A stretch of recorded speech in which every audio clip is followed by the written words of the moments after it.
Спецаперацыя замена беларусаў пакістанцамі займела канкрэтны план.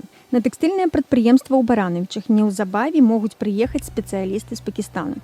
Лукашенко заявіў, што агулам гатовы прыняць на працу ў Беларусі да 150 тысяч пакистанцаў. Мы готовы принять их в Беларуси и создать им необходимые условия для работы.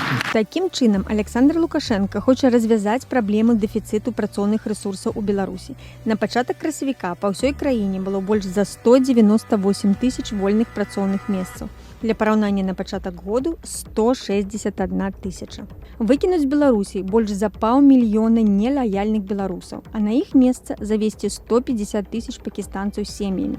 Такая стратэгічная задума Лукашэнкі, кажа палітычны аглядальнік свабоды Валер Карбалевіч. Міграцыя з'ява звыклая для глобалізаванага свету, але беларуская эміграцыя іншая. Галоўная прычына палітыка. Пасля 2020 году з'ехалі 500-600 тысяч маладых і адукаваных. Палітычныя рэпрэсіі сталі хоць не адзінай, але важнай прычынай эміграцыі. Усё гэта вельмі адмоўна ўплывае на эканоміку, але умацоўвае рэжым Александра Лукашэнкі, кажа Валер Карбалевіч.